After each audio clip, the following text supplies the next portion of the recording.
무대는 원래 화려하죠. 조명도, 카메라도, 리액션도 다 준비되어 있습니다. 그런데 준비된 연출을 뚫고 나오는 존재감은 따로 있잖아요. 1회에서 그걸 해낸 사람이 있었습니다. 바로 국민 트로트 천재 빈에서, BIN에서입니다. 방송이 끝나자마자 커뮤니티가 들끓은 이유도 그거였죠. 나오자마자 판이 뒤집혔다. 첫 회에 숨은 주인공이 따로 있었다는 말이 그냥 칭찬이 아니라 현장을 본 사람들이 느낀 온도 그대로였습니다. 빈에서의 등장은 묘하게 조용했어요. 보통 화제성을 노리면 멘트부터 크게 치고 들어오잖아요.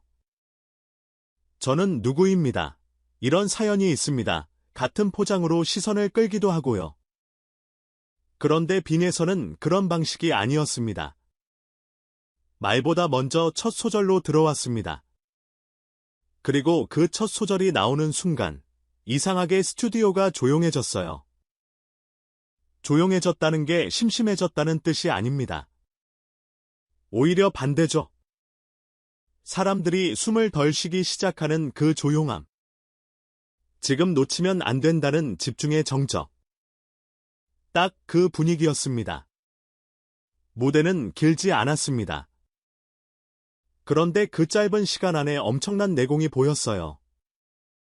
흔들림 없는 음정, 튀지 않는데 밋밋하지 않은 발성, 그리고 가사를 그냥 흘려보내지 않고 한 줄 한 줄 눌러 담는 감정 표현.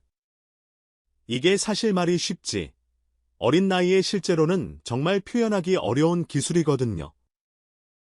특히 어린 신동이라는 수식어가 따라붙는 순간 무대는 더 위험해집니다. 어리다는 이유로 평가가 관대해지거나 반대로 편견을 갖기 쉬우니까요. 그런데 빈에서는 그 프레임을 노래로 찢어버렸습니다. 노래가 진행될수록 어린아이가 아니라 그냥 빈에서라는 가수만 남는 거예요. 그게 사람들이 가장 놀란 지점이었습니다. 무대 중반부터는 표정이 바뀌는 게 보였다고 하죠. 심사단이든 객석이든 생각보다 훨씬 놀라운 표정들. 그리고 곡이 끝나고 잠깐, 정말 짧게 멈추는 순간이 있었습니다. 박수가 바로 터지지 않는 그 1초. 그건 애매해서가 아니라 사람들이 감정 정리를 못해서 그래요. 예상 못한 진가를 봤을 때 나오는 반응. 그 정적 뒤에 쏟아진 박수는 단순히 잘했다가 아니라 발견했다에 가까웠습니다. 그런데 여기서 끝났다면 그냥 인상적인 첫 무대로 남았겠죠? 진짜 화제는 그 다음 장면이었습니다. 빈에서의 무대가 끝나자 스튜디오 분위기가 다시 한번 뒤집힙니다. 무대 뒤에서 그녀를 키워주신 할머니가 커다란 꽃다발을 들고 무대 위로 올라온 거예요.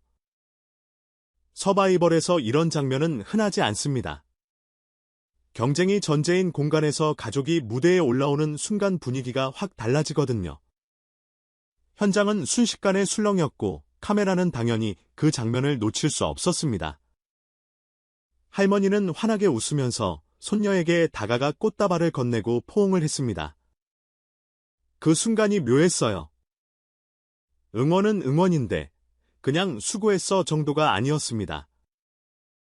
이미 어린 나이에 많은 무대에서 정상급 성과를 보여온 김다연이 오늘만큼은 스타가 아니라 동생으로 서 있는 장면이었거든요. 그래서 더 진심으로 보였습니다. 말도 길지 않았습니다. 오빠가 얼마나 준비했는지 다 봤다. 오늘 무대가 정말 자랑스럽다 같은 짧은 한마디였는데 그 한마디가 이찬원에게는 더 크게 꽂혔겠죠. 이찬원의 눈가가 붉어지고 객석에서도 탄성이 나왔다고 합니다. 경쟁으로 설계된 프로그램에서 아주 잠깐이라도 사람 마음을 풀어버리는 순간이 생기면 그게 오래 남아요. 시청자들이 바로 그 장면을 첫 회에서 보기 드문 따뜻함이라고 말한 이유입니다. 특히 작곡가 마스터가 던진 질문이 꽤 직설적이었죠. 동생은 이미 1등을 해본 가수인데 너도 1등하고 싶은 욕심 있지 않냐는 식의 질문.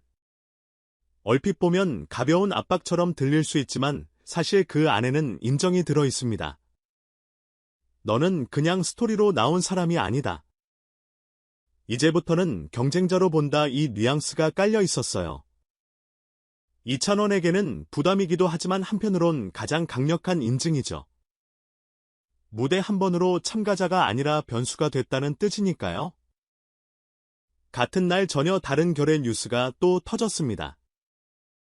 그리고 이건 말 그대로 어디까지가 사실이고 어디부터가 전설인지 아직도 궁금증을 폭발시키는 이야기입니다. 주인공은 따로 있었다는 말, 이번엔 현역가왕 무대가 아니라 재계 쪽에서 나왔습니다. 바로 트로트 가수 이찬원. 이름만 나와도 정통의 무게감이 떠오르는 그 이찬원이 서울 모처의 한 극히 제한된 기업 초청 행사에 등장했다는 소문이 돌면서 판이 한 번 더 뒤집혔다는 거죠. 핵심은 딱 두 가지입니다. 첫째, 그 자리가 외부 인사가 거의 오지 않는 폐쇄적인 행사였다는 점, 둘째, 이찬원이 등장하자 일부 임원들이 자리에서 일어나 박수를 쳤고 그 분위기가 마치 콘서트처럼 바뀌었다는 목격담. 여기까지만 해도 그럴 수도 있지 싶은데 진짜 논란이 된 건 그 다음입니다. 행사 중 누군가가 마이크를 잡고 이찬원 덕분에 100억을 벌었다는 취지의 발언을 했다는 이야기가 퍼졌거든요. 이게 단순한 덕담이 아니냐고요? 맞아요. 너무 구체적이라서 사람들이 더 멈칫했습니다. 덕담이면 보통 큰 도움 됐다 덕분에 분위기가 살아났다 정도로 말하잖아요. 그런데 100억이라는 숫자는 듣는 순간 내가 자동으로 계산을 시작합니다. 대체 뭘로 100억이 하고요? 물론 여기서 중요한 건 이 발언과 행사 디테일은 현재까지 공식 확인이 된 내용은 아니라는 점입니다. 다만 재계 관계자들 사이에서 그날 분위기가 정말 달랐다는 식의 말이 돌았고 일부는 그 자리에서 시선이 회장보다 이찬원에게 더 쏠린 순간이 있었다는 과장 섞인 표현까지 했다고 전해집니다. 이 지점이 흥미롭죠. 원래 그런 행사에서는 누가 주인공인지 정해져 있어요. 그런데 노래 한 곡이 그 구조를 흔들었다. 만약 이게 사실에 가까운 장면이라면 그건 연애가 단순히 즐길거리로 끝나는 게 아니라 어떤 공간의 공기까지 바꿀 수 있다는 이야기거든요. 그렇다면 도대체 그 100억은 무엇을 의미했을까요? 여기서부터는 추측이 난무합니다. 누군가는 특정 캠페인이나 행사로 매출에 영향을 줬다는 식으로 해석하고 누군가는 회사 분위기 전환, 내부 프로젝트 성과에 상징적인 공을 돌린 표현 아니냐고 말하죠. 또 어떤 사람들은 그만큼 브랜드 가치나 파급력이 크다는 의미로 숫자를 과감하게 던진 것이라고 보기도 합니다. 어느 쪽이든 확실한 건 하나예요. 지금 이 이야기가 퍼지는 방식 자체가 이찬원이라는 이름이 가진 무게를 증명하고 있다는 겁니다. 아무나 이런 소문이 중심에 서지 못하거든요. 그리고 더 흥미로운 건 이찬원이 그 자리에서 과장된 멘트로 분위기를 띄운 게 아니라 짧은 인사와 노래로 장면을 만들었다는 대목입니다. 화려한 장치가 아니라 목소리 하나로 격식의 공기를 감정의 공기로 바꿔버린 것처럼 묘사되니까요. 오늘의 두 이야기는 묘하게 한 줄로 이어집니다. 현역가왕 무대에서는 이찬원이 누구의 오빠라는 프레임을 노래로 깨고 올라섰고 다른 쪽에서는 이찬원이 기업 행사라는 프레임 안에서조차 노래로 중심을 가져갔다는 이야기. 서로 전혀 다른 무대인데도 공통점이 있습니다. 말이 아니라 무대의 힘으로 판이 바뀐 순간들이었다는 것, 그래서 사람들이 더 열광하는 겁니다. 요즘은 스토리도 넘쳐나고 이슈도 넘쳐나고 자극도 넘쳐나잖아요. 그런데 결국 사람 마음을 움직이는 건 마지막에 남는 한 가지. 진짜 실력과 진짜 감정일 때가 많습니다.